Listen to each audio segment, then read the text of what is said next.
Morning Guwahati. তো আমরা এখন রয়েছি গুয়াহাটিতে, আর আজকে বেরিয়ে পড়বো শিলংয়ের জন্য।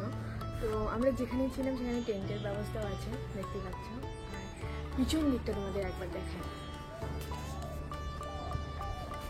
দেখতে পাচ্ছ কিনা এই দিকটাতে হালকা পাহাড় বয়ে যাচ্ছে, আর এটা পিছনটা।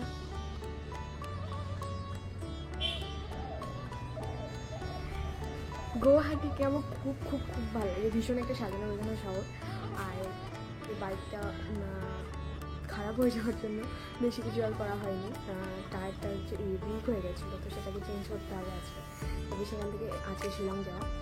সো ফাইনালি টায়ারের এই অবস্থা, আর এটা ঠিক করানো হচ্ছে এখন। ঠিকঠাক করায় ভাবছি লাইটলুমের দিকে যাব, তারপরে শেষে সানসেটের জন্য উমিয়াম লেকে আসবো। তো এই পরিস্থিতি, বাইকের খুব কষ্ট লাগছে কিন্তু কিছু করার নাই, রাস্তার পরিস্থিতি খুব খারাপ। এগুলো লাগেজ ফাগেজ এখানে সব, ওখানে ওরা দাঁড়িয়ে আছে। আমার অবস্থা আরো খারাপ। বাকি দেখা হচ্ছে যেতে যেতে। সো ফাইনালি গাড়ি ঠিক করার পর আমরা বেরিয়ে পড়লাম খানাপাড়া থেকে শিলংয়ের উদ্দেশ্যে। আর এই চলো যাওয়া যাক। আর যদি কোনো জায়গায় ভালো ভিউ পয়েন্ট অবশ্যই তোমাদের সাথে শেয়ার করবো। আমরা দাঁড়ালাম ব্রেকফাস্ট করার জন্য, কারণ সকাল থেকে আমরা কিছুই খাইনি। বাইকটা আগে ঠিক করালাম, তাতে এখন ব্রেকফাস্ট করবো। এখানে দাঁড়িয়েছি, এখানে অনেকগুলো দোকান রয়েছে সারি সারি। তো বাকি চলো ব্রেকফাস্ট করার পর যখন যাবো তখন আবার শেয়ার করছি বাকিটা। ফাইনালি ব্রেকফাস্ট চলে এসছে আমাদের, ম্যাগি অর্ডার করেছিলাম। তো চলো এবার খাওয়া যাক, তারপর বেরিয়ে ভিউ পয়েন্ট গুলো তোমাদের সাথে সেটা শেয়ার করছি তোমাদের সাথে। উমিয়াম লেক যেতে যেতে দেখো একটা জায়গায় দাঁড়িয়েছি, সামনে দেখো কি সুন্দর লাগছে, সামনে পাহাড়। ওয়েদারের এই অবস্থা, জানি না উমিয়াম লেকে সানসেটটা দেখতে পারবো কিনা। ওই মেঘলা মেঘলা হয়ে আছে, যেটা শিলং বা মেঘালয় কি বলবো। আর মানে সেই জায়গাটা থেকে চিনতে পারা যায় যে শিলং বা মেঘালয় বৃষ্টি তো হবেই। তো আমি এখন আছি উমিয়াম লেকে, আর এই দেখো উমিয়াম লেককে কি সুন্দর লাগছে।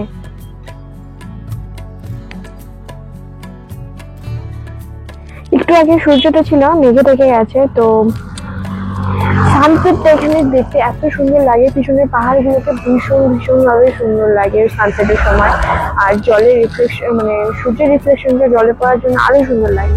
আর এই সাইডটাতে রয়েছে, ওই দিকটাতে সমস্ত রকম বোটিং ফোটিং করানোর জন্য। আর ওইদিকে একটা কমপ্লেক্সের মতন আছে।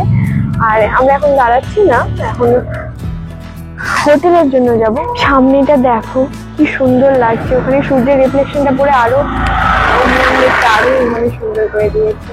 তো এখন আর উমিয়াম লেকে বেশিক্ষণ দাঁড়াবো না, কারণ আমরা বেরিয়ে পড়বো হোটেলের জন্য। হোটেল থেকে আসার পর আমরা এখানে দাঁড়িয়ে সানসেটটা দেখার ইচ্ছা আছে, কারণ হোটেলটা এখনো বুক করা হয়নি।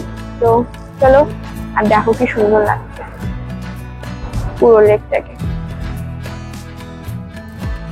তো আমরা এখন যাচ্ছি উমিয়ামের জন্য, কিন্তু একদমই সানসেট হয়ে গেছে, দেখতে কিছু পারবো না। আর পিছনে যে আমাদের হোটেল রুমটা রয়েছে যেখানে আমরা রয়েছি, সেখানে 1500 টাকা করে পড়েছিল পার রুম। তো ভীষণই সুন্দর ছিল হোটেলটা। তো ফাইনালি আমরা উমিয়াম লেকে গেছিলাম, কিন্তু কিচ্ছু দেখতে পারিনি, অন্ধকার হয়ে গেছে। আর আমরা এখন আসলাম দ্য হিলস ক্যাফে, এখানে ডিনারটা সেরে তবে রুমে যাব। আর তো কালকে এখান থেকে যাচ্ছি শহরাতে, চলো দেখা হচ্ছে ওখানে। আছে হোটেলে দেখি দাও। ও আর জানি না, আমি আর ঘুরাতে পারছি না। মহিন্দ্রার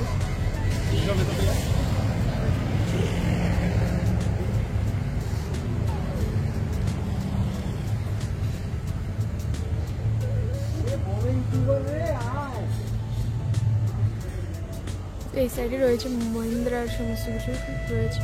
আর এইদিকে পার্কিং রয়েছে, এখানে রয়েছে ক্যাফেটা। তো ফাইনালি আজকে রাইড এখানে কমপ্লিট হচ্ছে। আর উমিয়াম লেকে গিয়েছিলাম আজকে বিকেলবেলা, সেখানে গিয়ে তো কিছু দেখতে পেলাম না, কারণ অন্ধকার হয়ে গেছিলো পুরো।